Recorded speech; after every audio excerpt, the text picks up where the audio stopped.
পৰীক্ষা এই পৰীক্ষাখিনি তেওঁলোকে আজি কৰিব পাৰিব আৰু বাকী যিটো শাৰীৰিক পৰীক্ষা হ'ব সেইটো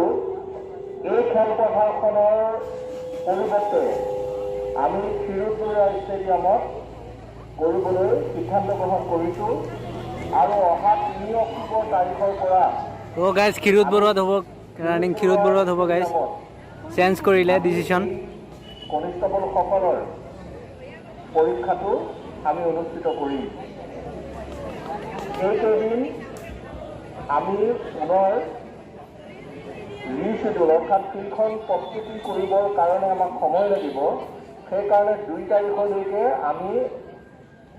আপোনালোকৰ যিটো পৰীক্ষা আছে সেইটো স্থগিত ৰখা হৈছে পৰীক্ষাটো স্থগিত কৰা ৰখা হৈছে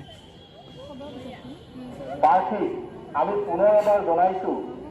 যে আজি যিসকল প্ৰাৰ্থীয়ে পৰীক্ষা দিবলৈ আহিছিল বা আহি আছে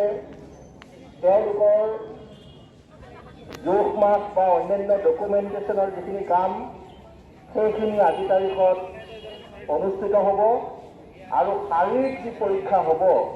সেই পৰীক্ষাটো 3 অক্টোবৰ 2020 আমি এই খেলপথাৰখনৰ পৰিৱৰ্তে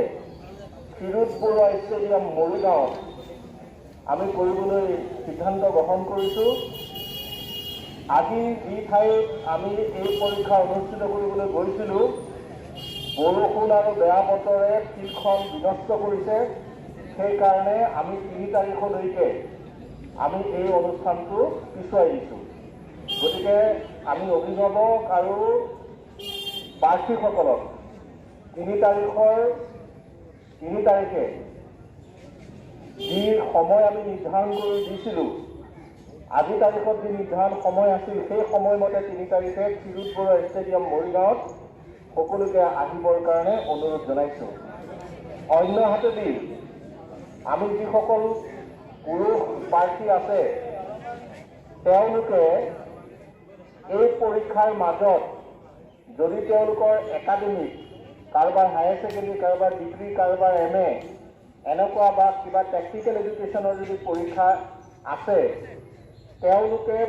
এই 3 তাৰিখলৈকে তেওঁলোকে তেওঁলোকৰ আবেদনসমূহ আৰক্ষী অধীক্ষকৰ কাৰ্যালয়ত জমা দিব পাৰিব 3 তাৰিখৰ পৰা 4টা দিন আমি মহিলাসকলৰ বাবে সংৰক্ষণ কৰি ৰাখিছোঁ এই 4টা দিনত কোনো পুৰুষ প্ৰাৰ্থীয়ে আমাৰ খেলপথাৰলৈ অহাটো আমি বাৰণ কৰিছোঁ তেওঁলোক আহিব নালাগে 3 তাৰিখৰ পৰা 4 দিন আমাৰ মহিলাসকলৰ শাৰীৰিক পৰীক্ষা আৰু অন্যান্য ডকুমেণ্টেশ্যন এইবোৰ অনুষ্ঠিত হ'ব ক্ষীৰোদ বৰুৱা ষ্টেডিয়ামত আৰু আজি যিসকল প্ৰাৰ্থীয়ে ডকুমেণ্টেশ্যন আৰু জোখ মাখ কৰি আছে তেওঁলোকৰ এই পৰ্বটো আজিয়ে সমাপ্ত হ'ব 3 তাৰিখে তেওঁলোকে শাৰীৰিক পৰীক্ষা দিব পাৰিব আজি যিসকলে ডকুমেণ্টেশ্যন আৰু শাৰীৰিক জোখ মাখ কৰিছে তেওঁলোকৰ বাবে আজিটোৱে তেওঁলোকৰ স্লিপবিলাক লৈ যাব